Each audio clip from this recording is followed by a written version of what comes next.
अभी तक straight of Hormuz बंद है, लेकिन क्या आपको पता है कि स्ट्रेट ऑफ हॉर्मुज अगर बंद भी रहा तो भारत पर इसका असर नहीं पड़ेगा, क्योंकि तेल सौदागरों की आपसी फूट का ऐसा फायदा भारत को मिल रहा है। कैसा फायदा, वो हम वीडियो में देखेंगे। नमस्कार, आप देख रहे हैं न्यूज़ 18 का डिजिटल प्लेटफॉर्म। मैं हूं आपके साथ श्रुति श्रीवास्तव। ओपेक में आई दरार का सीधा फायदा भारत को होगा। इसके कारण हॉर्मुज के बंद होने का भी कोई खास असर नहीं पड़ेगा। दरअसल हॉर्मुज के बंद होने के बावजूद अप्रैल में भारत की तेल आपूर्ति 44 लाख बैरल प्रतिदिन रही है, जो औसत आपूर्ति से सिर्फ 4,40,000 बैरल कम है। ओपेक में आई इस फूट से इस कमी की भरपाई हो सकती है। चलिए विस्तार से समझते हैं।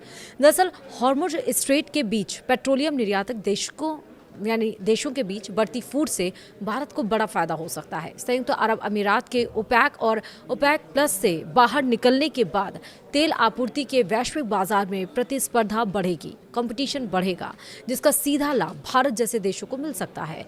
हॉर्मुज युद्ध के दरमियान हॉर्मुज जल डमरू मध्य के बंद होने से भारत की तेल आपूर्ति में कुछ कमी आई थी। अब ओपेक में आई इस दरार में से उस कमी की भरपाई होने की उम्मीद जताई जा रही है। हॉर्मुज के बंद होने से भारत को औसतन 4,80,000 बैरल प्रतिदिन तेल की आपूर्ति कम हो रही है। इराक जैसे देशों से भारत की सप्लाई लगभग पूरी तरह ठप है।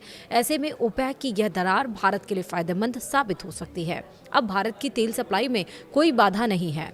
3 डाटा के जरिए हम समझने की कोशिश करेंगे। पहला, हॉर्मुज के बिना सऊदी ने 1 अप्रैल से 2026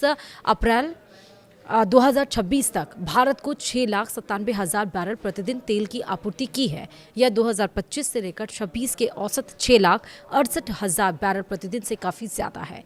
सऊदी ने लाल सागर के रास्ते भारत को तेल बेचा, क्योंकि हॉर्मुज पूरी तरह ब्लॉक है, और इसी तरह यूएई ने इस दरमियान 6,19,000 बैरल प्रतिदिन तेल सप्लाई किया है।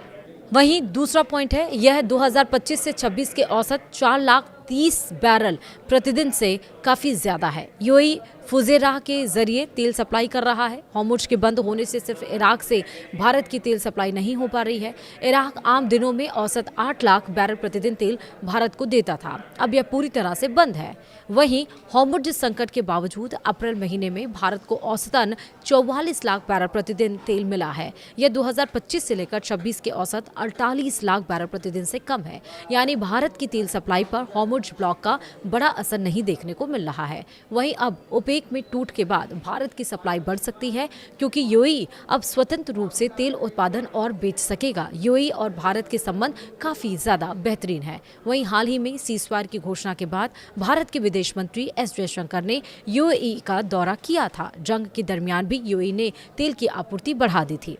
वहीं भारत ने ओमान से तेल की सप्लाई बढ़ा दी है। 2025 से 26 में ओमान से सिर्फ 18,000 बैरल प्रतिदिन तेल खरीदा जा रहा था, अब यह नंबर 1 लाख को पार कर गया है। इसी तरह वेनेजुएला से भी तेल खरीदी में बढ़ोतरी हुई है। वेनेजुएला से पहले भारत 10,000 बैरल प्रतिदिन तेल खरीद रहा था, अब यह 2,58,000 बैरल प्रतिदिन होगा, यानी कि हो गया है। वहीं वॉल स्ट्रीट जर्नल ने व्हाइट हाउस के सूत्रों के हवाले से एक रिपोर्ट दी है कि इस रिपोर्ट में कहा गया कि हॉर्मुज अभी बंद ही रहेगा। राष्ट्रपति ने पेंटागन के अधिकारियों से हॉर्मुज के आउटर को और ज्यादा मजबूती के साथ ब्लॉक करने के लिए कहा है। अमेरिका का कहना है कि यह कदम ईरान को बैकफुट पर लाने के लिए उठाया गया है। तो वहीं दूसरी तरफ ईरान और अमेरिका के बीच बातचीत पर पेंच फंसा हुआ है। ईरान की नई शर्तों को भी अमेरिका ने नहीं माना। हॉर्मुज से पूरी दुनिया की 20% तेल आपूर्ति सप्लाई की जाती है। वीडियो में इतना ही। नमस्कार।